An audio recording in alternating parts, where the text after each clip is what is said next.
खोलाको सुराई उता पुरै यस्तो छ खोला यत्रो छ है यहाँबाट पुरा यसरी सुराई आउँदो रहेछ हेल्दो हेल्दो हेल्दो ल्याएर पुरा यहाँबाट बटारेर यता गएर माछा पर्ने ठाउँ चाहिँ यहाँ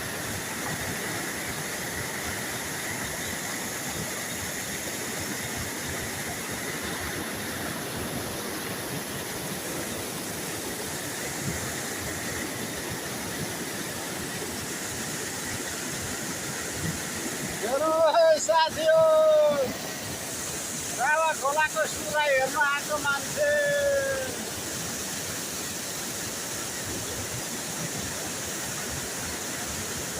साथीहरू माछा अट्याउँदैछ त्यहाँ पुरा सुराईमा